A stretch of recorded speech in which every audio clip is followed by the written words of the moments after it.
స్పెషల్గా ప్రామిస్ చేయడం లాంటిది అంటూ ఏమి ఉండకపోవచ్చు. సరే, ఆ 3 ఇయర్స్లో మీకు తన బిహేవియర్లో ఏం చేంజ్ కనిపించింది? స్టార్టింగ్లో ఉన్నప్పుడు కానివ్వండి, ఇలా కానివ్వండి. ముఖ్యంగా మీ అబ్బాయి అప్పుడప్పుడు ఇండస్ట్రీకి వస్తున్నాడు, చాలా కష్టపడి వచ్చాడు. మీరు చెప్తున్న ప్రకారంగా he's inspiration to many of the people. అంటే ఎవరు కొత్తగా రావాలనుకున్న వారికి చాలా ఇన్స్పిరేషన్ కూడా. రాజ్ తరుణ్ అనే వ్యక్తి ఈజ్ నాట్ ఎ జోక్.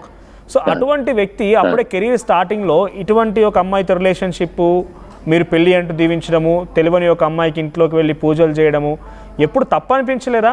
అది రాజ్ తరుణ్కే కానివ్వండి, మీకే కానివ్వండి. అంటే వన్స్ వాళ్ళు డెసిషన్ తీసుకున్న తర్వాత మాకు తెలిసింది. ఇప్పుడు మేము వెళ్ళి వద్దు, పనికి రాదు అని విడదీయలేం కదా. ముందే మాకు తెలుసుంటే మేము సజెస్ట్ చేసి ఉండొచ్చు, వద్దమ్మా ఎందుకు ఇలాంటివన్నీ అని. ఆల్రెడీ డెసిషన్ తీసుకున్నారు, రిలేషన్ లో కలిసి ఉంటున్నారు.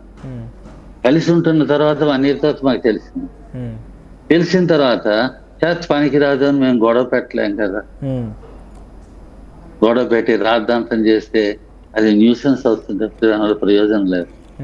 మనం ఏదో డెసిషన్ తీసుకున్నారు, కానీ వాళ్ళు హ్యాపీగా ఉంటే చాలు, పని మంచిగా ఉంటే చాలు, వాడి కెరీర్ బాగుంటే చాలు, వాడి కెరీర్కి అమ్మాయి సహకరిస్తే చాలు, ఇలాగ ఆలోచించేవారు. ఓకే. సో అంటే ఇక్కడ ఇన్ బిట్వీన్ బసవరాజు గారు, ఇన్ బిట్వీన్ గా మీకు తెలిసింది 1 year తర్వాత, వాళ్ళు 1 year కంటే ముందు నుంచి కూడా కలిసి ఉండే అవకాశం ఉంది. సో 3 years మీకు తెలిసినప్పటి నుంచి కలిసే ఉన్నారు, మీరు పూజలు పురస్కారాలకు వెళ్ళేది, అంతా బాగానే ఉండేది. మేము విడదీయలేం కాబట్టి విడదీయలేకపోయాం. పూజలకి పునస్కారాల కంటే ఆ మహా 3 years పీరియడ్ లో ఒకసారి వెళ్ళి ఉంటాం, ఒకసారి 2 సార్లు వెళ్ళి. అంటే ఎక్కువ తరచూ వెళ్ళి రావడం అదేం లేదు సార్. ఆ 2 years పీరియడ్ లో కూడా మేము 1 or 2 times వెళ్ళి ఉంటాం. ఆ తర్వాత 3 years అయిపోయిన తర్వాత ఇంకా మాకు అక్కడ యాక్సెస్ పోయింది, పూర్తిగా పోయింది. ఓకే. సో తనకి అబార్షన్ కూడా అయిందంట మీ అబ్బాయి వల్ల, అబార్షన్ చేయించాడు ఉంటుంది. నేను ఒకటి చెప్తాను సార్, ఆవిడ చెప్పడం, మేము దానికి సంజాషి ఇచ్చుకోవడం, వీటన్నిటికంటే ఆధారాలు చూపించి తన అలిగేషన్స్ చెప్తుంటుంది, పెళ్లి అయింది అంటుంది, ఆధారాలు లేవు, ఏమైనా ఉంటే కోర్టు అంటుంది. కాదండి, ఇప్పుడు ఒక జనరల్గా ఆలోచిద్దాం. మీరు వయసు రీత్యా చాలా పెద్దవాళ్ళు. నేను ఏమంటున్నానంటే, మీకు తెలియకుండా 1 ఏడాది, మీకు తెలిసిన తర్వాత 3 ఏళ్ళు, 3 ఇద్దరు కలిసే ఉన్నారు, 4 ఏళ్ల పాటు కలిసే ఉన్నారు. అక్కడ ఏం జరిగింది అనేది మీకు పూర్తిగా తెలియదు, చూసేటువంటి వారి వరకు పూర్తిగా తెలియదు. కనీసం కన్న కొడుకుగా మీకైనా రాజ్ తరుణ్ కొన్ని విషయాలు చెప్పే ఉంటాడు కదా, ఆ విషయాల నుంచి నేను అడుగుతున్నాను. ఈ 4 ఏళ్ల పాటుగా తనకు ఏ ఉద్దేశం లేకపోతే రాజ్ తరుణ్ 3 years సరే 3 years గా ఏ ఉద్దేశం లేకపోతే రాజ్ తరుణ్ తనతో ఎందుకు కలిసి ఉన్నట్టు? తను చెప్పేటువంటి మాటల్లో ఇప్పుడు అబార్షన్ తాలూకు ప్రూఫ్స్ కావాలంటే డెఫినెట్గా అప్పుడే బయటపడేవాడు, బయట పెడితే చాలా ఇష్యూస్ అయ్యేదేమో. చాలా వరకు రాజ్ తరుణ్కి ఏ ఇబ్బంది కలగకూడదని నేను గోప్యంగా ఉంచానని చెప్పి ఇప్పుడు చెప్తుంది ఆమె. సో కొన్ని సందర్భాల్లో మనం నిజంగా ఈ టైం పీరియడ్ చూసినా, కలిసి ఉన్నారనే విధానం చూసినా, పెళ్లి చేసుకునే ఆలోచన చూసినా కూడా నిజమేమో అనిపిస్తోంది. అది కాదనడానికి మీరు ఏమైనా క్లారిటీ ఇస్తారా? కలిసి ఉండడం, రిలేషన్ లో ఉండడం వాస్తవం, కానీ పెళ్లి జరగలేదు, అబార్షన్ జరగలేదు, అబార్షన్ కూడా జరగలేదు. తర్వాత మాకు తెలిసింది, అంతకు ముందే చాలా మందితో కాంటాక్ట్స్ ఉండేవి అన్న విషయం కూడా మాకు తెలిసింది. అది కన్ఫర్మ్ గా నేను చెప్పలేను. అది సో ఇప్పటిదాకా వచ్చినాక ఇంకా ఏం కాంటాక్ట్స్ ఏంటి? ఎవరితో కాంటాక్ట్ లో ఉండేది లావణ్య? చాలా మంది కాంటాక్ట్స్ ఉండేవి అని అంటే సార్, మీరు ఈ వీడియోలు, ఈ మధ్యన ఆడియోలు చాలా వస్తున్నాయి కదా సార్. నాకు పర్సన్స్, వ్యక్తులు నాకు పరిచయం లేకపోవచ్చు, నాకు అవగాహన లేకపోవచ్చు, కానీ కాంటాక్ట్స్, లీగల్ కాంటాక్ట్స్ కానీ అదర్ పర్సన్స్ తో కాంటాక్ట్స్ కానీ ఉండడం వాస్తవం. అది వీడియోల్లోని, ఈ ఆడియోల్లోనే తెలుస్తుంది. ఎప్పుడు బయటపడింది అంటే ఇప్పుడు అందరితో పాటు మీరు చూసారా? గతంలో కూడా తన బిహేవియర్ లో చేంజ్ అనిపించింది, ఈ వ్యక్తితో మాట్లాడేదని గమనించారు ఎప్పుడైనా? ఈ 3 years పిల్లలు ఉండేటప్పుడు, మేము వచ్చినప్పుడు మేము చూసేవాళ్ళం, ఎవరెవరో జనాలు ఏదో వాళ్ళ హడావిడి, బయట డబ్బులు మంది మనుషులు ఉండేవారు, హడావిడి జరుగుతుండేది. అది మేము గమనించాం. వాళ్ళు ఎవరు ఏంటి అన్నది మాకు తెలియదు, కానీ ఉండేవారు, హడావిడి జరుగుతుండేది. రాజ్ తరుణ్ కూడా బాధపడుతుండేవాడు. తన మీద అగ్రెషన్, తన ఏదో పీస్ఫుల్ గా షూటింగ్ చేసుకొని వస్తే తన మీద అగ్రెసివ్ నేచర్ తో తనని అటాక్ చేయడం, రాస్తారు మీద తన మెమోటోస్ చేయడం, రోజు పెద్ద రభస గోల కేకలు ఇంట్లో ఉండేది. ఎవరు వాళ్ళు వచ్చేవారంతా? ఎవరు ఎక్కడి నుంచి వచ్చేవారు వాళ్ళంతా? ఎవరు ఏం చేస్తుండేవారు? అది నాకు తెలియదు సార్.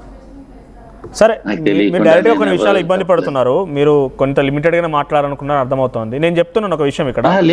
లేదు వాస్తవం, నాకు వాళ్ళు ఎవరో తెలియదు, పేర్లు తెలియదు. పోనీ అక్కడ ఏం చేసేవారు? మీకు ఎటువంటి విషయాలు రాస్తారని చెప్పుకునేవాడు, ఏమని బాధపడేవాడు చెప్పండి.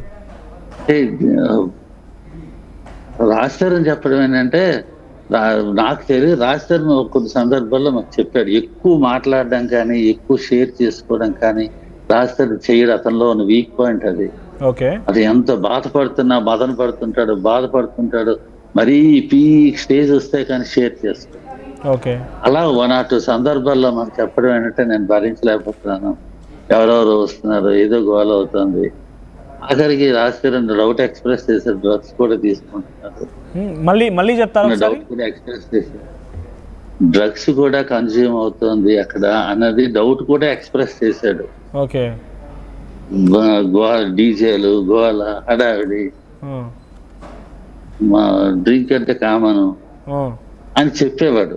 1 or 2 సందర్భాల్లో ఎంతో పీక్ స్టేజ్ అయితే కానీ షేర్ చేసుకోడు ఎవరితోటి. Is an introvert. ఓకే, ఎవరితో షేర్ చేసుకోడు. బసవరాజు గారు, drugs consumption is a crime, మీకు తెలుసు. డ్రగ్స్ కన్సంప్షన్ అనేది చాలా పెద్ద క్రైమ్ అది. సో మనం అటువంటి విషయాల్లో, ఆయన ఒక స్టార్ సెలబ్రిటీగా ఉన్నారు, ఇప్పుడు చాలా కింది స్థాయి నుంచి వచ్చారు. అటువంటి వ్యక్తి తన ముందు ఒక తప్పు జరుగుతుందన్నప్పుడు ఆ తప్పుని వెంటనే పోలీసులకు చెప్పడమా, లేకుంటే దాని తప్పుని సరిదిద్దాల్సిన బాధ్యత కూడా అంతా ఆయన పైన ఉంటుంది కదా. సో 3 ఏళ్ల పాటుగా కలిసి ఉన్నప్పుడు తల్లిదండ్రులకు చెప్పుకోలేదు, ఏ రోజు చట్టాన్ని ఆశ్రయించలేదు. తప్పు జరుగుతుంది, అది ఎవరైనా కానివ్వండి, అది లావణ్య అయినా ఇంకెవరైనా ఏదైనా తప్పు జరిగిందన్నప్పుడు దానికి డెఫినెట్గా ఆయన ఎక్స్ప్రెస్ చేయాల్సిందే. బికాజ్ ఆయన సొసైటీలో చాలా పెద్ద బాధ్యత ఉంది, ఒక సెలబ్రిటీగా కూడా ఉన్నారు కాబట్టి. ఏ రోజు కూడా ఆయన కంప్లైంట్ చేసిన దాఖలాలు లేవు ఇప్పటివరకు. సార్, అది తెలియజేయాల్సిన బాధ్యత ఉంది, కరెక్టే. తన జీవితాన్ని కూడా నిలబెట్టుకోవాల్సిన బాధ్యత తనకు ఉంటుంది కదా.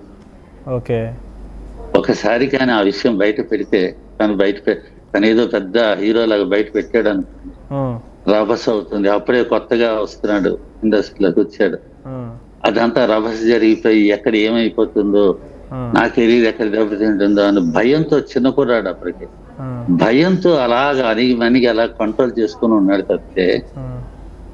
అదే కానీ చేస్తుంటే ఇప్పటికి తన లైఫ్ ఏమైపోయి ఉంటుంది. తన కెరీర్ కోసం తను భయపడ్డా, లేదంటే లావణ్య, లేకపోతే లావణ్యతో వచ్చిన వాళ్ళు ఇంకెవరన్నా భయపెట్టారా? అంటే ఎక్కువ నేను నాకు తెలిసి అతను కెరీర్కే భయపడ్డాడు. ఓకే, తన కెరీర్ ఎక్కడ, తనకేంటంటే కెరీర్ అంటే ప్రాణం, సినిమా అంటే ప్యాషన్, పిచ్చి, అది తప్ప ఇంకేం చెయ్యలేడు అనే పరిస్థితిలో ఉన్నాడు, ఆ మానసిక పరిస్థితి అలా. సో కెరీర్ ఎక్కడ దెబ్బతింటుందో, ఏమైపోతుందో అని భయంగానే బతికాడు. ఓకే, అక్కడ ఉన్న ఆ 3 years తర్వాత పీరియడ్ అంతా కూడా కెరీర్ డిస్టర్బ్ అవుతుందని. ఎందుకు కెరీర్ డిస్టర్బ్ అవుతుంది? తను ఎప్పుడు బెదిరించేది, నీ కెరీర్ నాశనం చేసేస్తాను, నేను ప్రెస్కి వెళ్ళిపోతాను, నువ్వు రోడ్డు మీద గీట్ చేస్తాను నిన్ను అని బెదిరించేది. మీకు ఆడియో కాల్స్ లో కూడా అర్థం అవుతుంది చాలా మంది. ఇప్పుడు తను ఈ రకంగా మిస్బిహేవ్ చేయడం, డ్రగ్స్ తీసుకోవాలంటే చేస్తుంటే అపోజ్ చేస్తే ఈ రకంగా చెప్పిందంటారు, అంతేనా? అపోజ్ చేయడం, లేకపోతే తన మాట కాదన్నా, తన మాట అంటే ఆ మాట కాదన్నా, తనకి ఎదురు చెప్పిన ఏ విషయంలో తను తట్టుకోలేదు, అగ్రెసివ్ అయిపోతుంది, కంట్రోల్ తప్పిపోతుంది, టీవీలు పగిలిపోతాయి, సెల్స్ పగిలిపోతాయి. ఎన్ని టీవీలు పగిలాయి, ఎన్ని సెల్స్ పగిలి ఉంటాయో. అగ్రెసివ్ సామాన్లు పగిలిపోతాయి. కానీ ఇక్కడ ఒక విషయం కూడా నేను గుర్తు చేయాలనుకుంటున్నాను బసవరాజు గారు. ఇప్పుడు చాలా మంది అమ్మాయిలు కానివ్వండి, అబ్బాయిలు కానివ్వండి, లావణ్య చేత బాధించబడ్డా మేము అంతా బాధితులమని వస్తున్నారు. కావాలని మాకు డ్రగ్స్ అలవాటు చేసిందని, మమ్మల్ని న్యూడ్గా ఫోటోలు తీసిందని, రకరకాల ఆరోపణలు ఏదేదో వస్తూనే ఉన్నాయి. ఇప్పుడు రాజ్ తరుణ్ తన కెరీర్ గురించి ఆలోచించాడు, కానీ తను ఒక అమ్మాయితో రిలేషన్షిప్లో ఉన్న అమ్మాయి, ఆ అమ్మాయితో 3 ఏళ్ల పాటు కలిసి ఉన్న